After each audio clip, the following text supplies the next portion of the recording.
Hello, I am Bentham and welcome back to Factorio Towns. In the previous episode we were laying the foundations for a new module town over in the west, and we're currently over in Culbury having smelted a small amount of stone brick. We're slowly gathering the materials we need to build some walls for it, and I'm also going over to the main area to get some more material to make some more of the turrets that we'll be using to defend the place.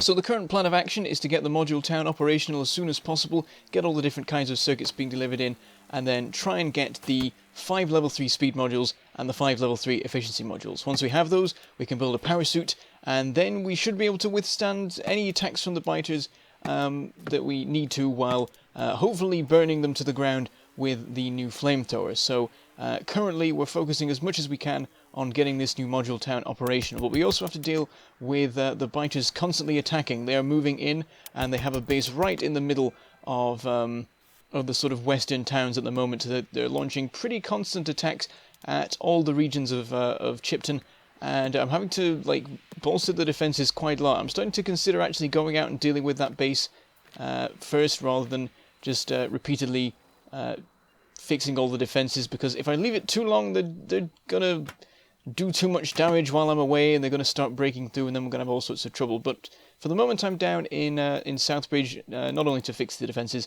but also sort out the coal situation. We recently had some trouble over in Colbury where there wasn't enough being unloaded, and I've upgraded the unloading now, but of course I will need to make sure to upgrade the loading as well, to make sure that the train can actually deliver as much as it can. At the moment we have it limited to 20 slots in each cargo wagon. We'll probably increase that so there's a bit more capacity to it. And we've also upgraded all of the inserters in Southbridge to stack inserters to, I think, triple or something along those lines, the loading rate. It depends on how far I am with the upgrades. I forget how far I've got. I think at the moment I'm still focusing on upgrading the flamethrower. Once that's done, I might do grenades, and then I'll go on to the stack inserter stuff. And get the capacity up to 12 eventually, which should mean that we never have any loading problems at all in any of the trains. I'll have to stay in the stations for 2 seconds, get fully loaded, and be able to move on. It makes things a lot quicker with trains now, having that sort of throughput ability. So I've upgraded that, and I was checking on the situation with the train. I was finding that it was running out of coal before it could get to Frackham, which is its second unloading point. It's not so important that coal is delivered there, but we do need it to keep up the plastic supply for advanced circuits and thus science and things like that. So I want to make sure that it's being loaded more than it needs to in Southbridge, so that it can still have some coal left after leaving Culbury. Which should be the case now that we have the stack inserters, but increasing the capacity of the train should also help with that. And to make sure that Southbridge can keep up with the increased loading rate, I've upgraded the miners, added in a new row, and now I'm rearranging all of the belts, because it's got a little bit messy here. As we've moved along the deposit, we've left behind certain little bits and made things look very weird, so I'm just neatening it up a bit and stopping with all the random winding belts going all over the place.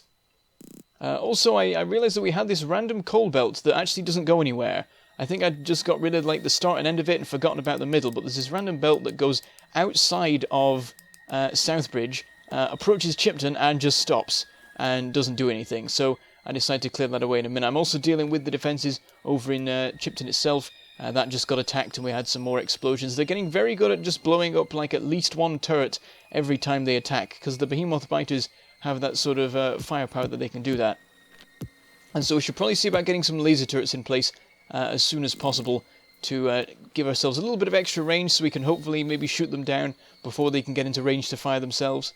As well as trying to get some flamethrowers. I need to get some flamethrower turrets in place, but that is a little bit more awkward because it requires liquid fuel, and so the only place that we currently have with that set up is Frackham, which is under attack, so it does make sense to put some in there, but I would like it if I could get some other towns operating with it as well, but it's not going to make that much sense until we can actually get some liquid wagons to transport the oil and the different kinds of oil fractions more easily.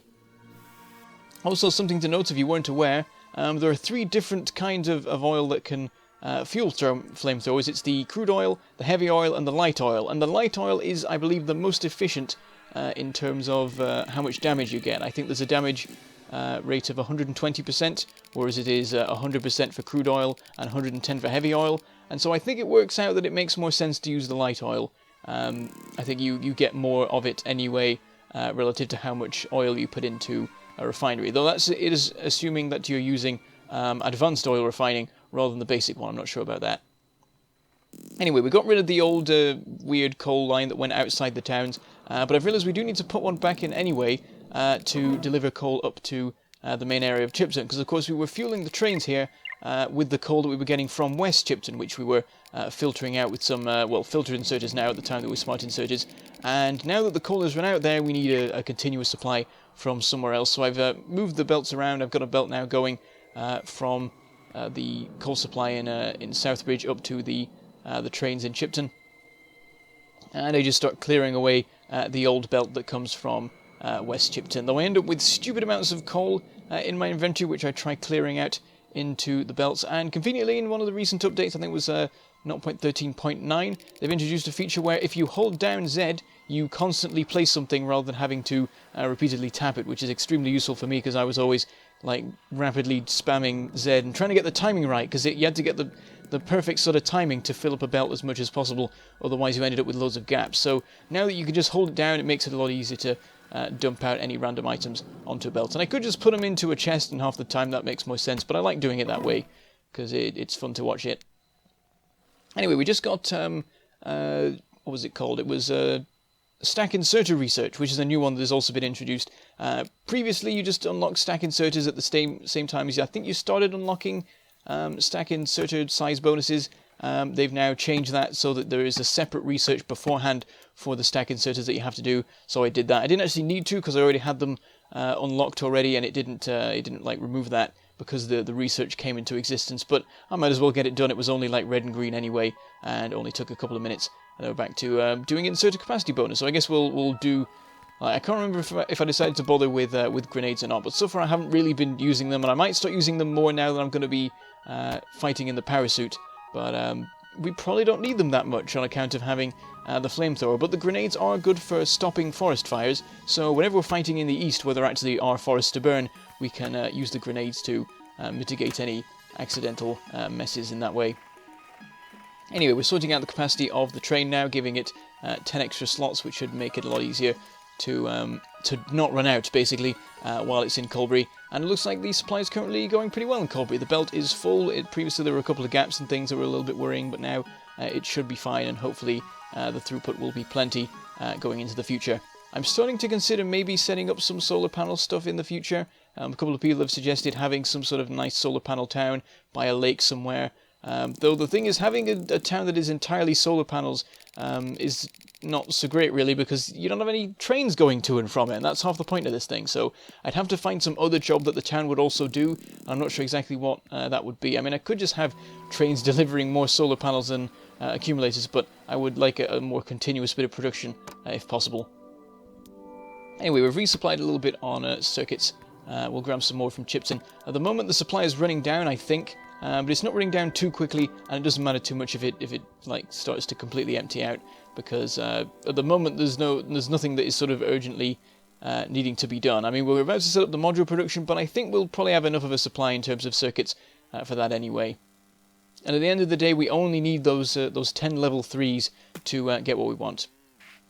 Anyway, I now wander out into the wilderness for a while to start grabbing some stone from the various rocks around, just clearing them away, because otherwise I'll crash into them. And also we're so short on stone at this point that it seems like a pretty viable method of improving my supply. I need just a little bit extra so I can make some more rails, as well as some more walls, so we hop back to Colbury and start smelting that. But while we're sorting all that out, I will go through the list of names for the module town. I asked for name suggestions in the previous episode, and we have a list now. It is over 19 names long, and so I'll start going through it. We have Aegissite, Ancillaryville, Arpa E, Ashburn, Atom City, Bitby, Bitesby, Bits Bay, Bob for some reason, Breaking Point, Brinage, Berners-Lee, that's a clever one, Tim Berners-Lee of course, Capaciton, Capacity, CERN, Chippingham, Circhester, Circuit Centre, Circuit Circle, Circuit City, Circuitbury, Circuitin, Circuits upon Circuits, Circuity, Computron, Cupertino, Edgesite, Edgeite, Ember,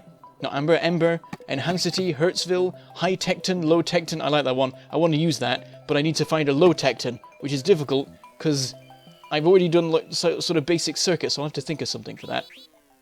Hillsborough, Intel, Jewelberg, Lazyton, Logic Gate, Los Gatos, many modifications to the factories, Modtown, Modderton, Modderville, Moddingen, Moddingham, Moddington, Modeltown, Modgate, Modgeton, I think that's Modgeton, Mod on the Board, Modpodge, Modshire, Modson, Modton, Moduland, Modular Bacon, Modularis, Modularium, Modulatin City, Module Brick, Module City, Module Park, Module Sands, Moduled Pork, Module on Sand, Modulton, Modulo, Modulton.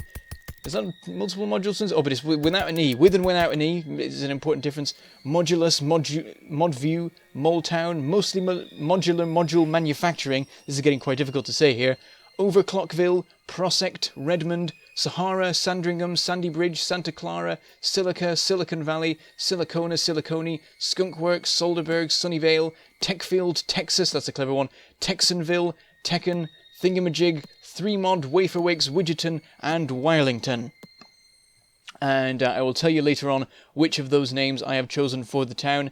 We've gone back now over to said town, and we've started setting up the power production here. I've run some power lines down to it so we can actually get the module production going once we have the inserters in place.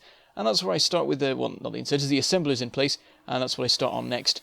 And I'll just go for the standard design I always use with sort of square, well, not, it's more of a rectangle of 9 of them. And then for one I have a belt of circuits and advanced circuits, and then for the other 2 I have a belt of advanced circuits and processing units. And I decided to set it up vertically because it makes a little bit more sense, compressing it a little bit more. I do leave a fair bit of a gap between the assembly area and the station unloading to make sure there's plenty of room for belts to move around, and potentially put in some more assemblers later. One thing I often do with my module production is I'll add in an extra assembler for, say, basic speed modules, because you end up using a lot of those for production of a few different things. You use them for level 3 assemblers and also destroyer drones. So we'll probably be using those. We'll probably have some drone production somewhere in future. I'm thinking one of the defensive towns we'll have later on. So for the moment we should be fine with the one of each. You can like do the proper ratios and stuff and have it so that you have it so that the the level 3 module assemblers are running at full speed, but we don't really need that. Half the time you use the level 1s and the level 2s anyway, and the level 3s are more of a luxury for when you need it for special production and things like that, or if you really need a lot of oil production, as I've done. So it'll be fine to just have them line up like that, because you usually need, well, I say you need more level 1s, but then that would make sense to have more level 1 assemblers. Sometimes I do that, but anyway. We start setting up the unloading for the different kinds of circuits. It's pretty simple. You need electronic circuits, advanced circuits, and processing units. And the ratios are interesting, because I always sort of imagined that the need for the basic circuits was higher. And in most cases that is for me, because of how I set up my module production. I usually set it up actually connected to the processing unit production so that they sometimes share belts. And this time I've done it a little bit differently. The modules are on their own. But as I'm setting this up, I think something is about to happen. I start putting all the inserters in place, or is it in a minute when I set up the belts? We'll see. But in a moment, I'm going to get a little bit interrupted. But yes, so the circuit ratios, usually I would imagine that there's more electronic circuits, but I've realized that actually you use more advanced circuits in this, because the basic modules use an equal number of advanced circuits and electronic circuits, but then the higher 2 levels only use the advanced circuits and use processing units instead. So you actually don't use electronic circuits for that. So to make a level 3 module, you need more advanced circuits than you need electronic circuits, which was quite surprising to realize. I'd always assumed it was the other way, but then they are quite high-tech items, so it does make a fair bit of sense. And so I've actually set the ratios up wrong here. I've set it up with 3 inserters unloading the basic circuits, 2 unloading advanced, and 1 unloading processing units. But it does at least look nicer. So yeah, we start setting this up, and initially I've got this weird idea of having it so that the belts are balanced with each item, and I'm also having it so that they're being unloaded equally from each cargo wagon, because when I was originally setting up this this system and thinking about what the train will be doing, I was thinking that it would flip around each time it cycled round its journey. So my thinking was that you need to unload equally from both cargo wagons to get the best use out of it. But I've since realized that actually I'd overcomplicated things, and it doesn't actually turn out that way. It does depend on how exactly I decide to set it up. And there is also a chance for, I think, the first time of a train taking the wrong route to get to a station. I'll have to pay attention to that. So after realizing that well, what I was doing, I was trying to make it so that the belts were balanced with equal amounts of each kind of circuit on each side, but I realized that they're about to go onto a single belt anyway, and only be on one side of it, so it would make literally no sense to do that. So I change it about and just have it so that they're loaded on any which way, and then they'll just be loaded onto the side of their respective belts. And there we go, I get attacked by, I believe, a behemoth spitter. Suddenly, a biter attack runs in and very nearly kills me. And it reminds me that I need to be careful when setting up these things, because of course I haven't put any defenses in place. Usually when I set up a town, I put some turrets around the main rail structure in some sort of set locations, but I forgot about it this time, and then I also didn't bother actually setting up any defenses, like any proper defensive walls. I was waiting till I had the production in place so I could work out exactly where the walls would need to be, but of course it doesn't matter on the west side of the belt, not the belts, the tracks, because the production's all going to be on the east half anyway, so we can just set them up and make sure there's enough space for any trains to unload in future if we decide to set that up. It depends on how things work out. I mean, it could turn out it makes more sense to have the train like visit the station both times it's passing, so going north and south, just to unload more frequently and things like that. But yeah, make sure that we don't have the same problem again by setting up plenty of turrets along the perimeter here. But I don't have enough walls. I've barely managed to cover any of the turrets, and I was hoping I could fill in that corner, but I just didn't have enough, so we'll have to go get some more stone and brick and so on to sort that out, because otherwise they'll just start running straight through. I mean, they'll have to deal with the turrets, but it'll be easier for them to do that, because they can just run up and start tearing them up. But anyway, with that in place and a decent amount of protection, we can continue to set up our production system here, get all the belts in place, and it's turned out very messy. I was hoping it would be a little bit cleaner than this, but I think it all connects up right. But it's one of those situations where I'm so unsure about it connecting up properly that I actually load some of each kind of circuit into its respective chest to make sure they're not unloaded into the wrong place. But it all lines up right. We get a nice even amount of advanced circuits and processing units loaded to the level 1 and 2 production. We get a bunch of extra normal circuits loaded to the level 1 production because I've not got the ratios right, but that should turn out fine. My thinking is that once the trains start delivering here, there'll be plenty of supply anyway. Like, module production doesn't go that fast, so it's just a case of having a supply rather than worrying about throughput. We'll worry about throughput once we actually have some throughput at all to deal with. And at the end of the day, we only need those 10 modules, and then this town can shut down for the next like 10 episodes probably without too much trouble. I mean, we'd like some speed modules definitely for the various random bits of stuff we can use that for. And I think there are some suit components that use them, but I can't remember what they are off the top of my head. It's the exoskeleton legs use electronic engines, or electric engines even, which previously I was thinking were needed for the power suit, but as it turns out, you don't actually need those. It's just the modules that are the fiddly bit. Anyway, with the basic bit of production operational, we now need to work on getting a train delivering the various kinds of circuits in, but first we need a new line. At the moment, what we need is a train that goes between Redport, Chipton, Flaskmere, and the module town. And so we need a way, we could do it as we are. We have a track going up to Redport, and so we could just go via that, but it's a very roundabout way to do it, really, like swinging, like you travel north to Redport and then all the way south via a different track to Chipton and things like that. So I'm thinking of having a new track that goes more directly from the module town to Chipton. I don't know how much difference it will really make, but it makes more sense really than going in a different sort of direction for a while, going via Frackham and zigzagging around a lot more. And we probably want this train to travel quite quickly, depending on how the circuits work out, because also with it travelling between all the different circuit towns, it would make sense to have it also delivering electronic circuits to the red circuit production and the processing unit production. Depending on how things work out, it might end up with that we either get rid of the old train that does that, or we could start having multiple trains that do it, depending on what sort of throughput we need, because processing units themselves do need a large amount of throughput.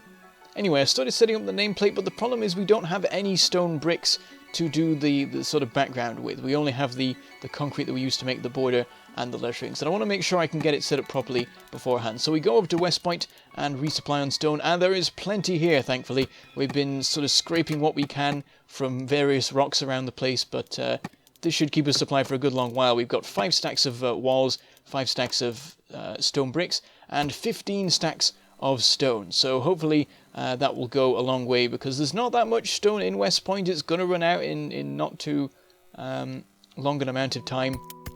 So I'm going to be careful and be sparing. And for the moment, we're only doing flooring for the actual nameplates and not bothering with anything else. Of course, we're doing walls because we need those, but we're not doing any other decoration. I would like to get, so I'm still considering the plan of spawning in a stone deposit in a place that would make sense and of a size that would make sense if I'd done the settings correctly. But anyway, we get back to the town with the materials we need for the nameplate, but we're already running over time, unfortunately, so I decide we'll leave it till next episode to find out what the name is. We've got the plate in place, but we'll actually talk about it next time. So I should say goodbye, thank you for watching, and I shall see you next time.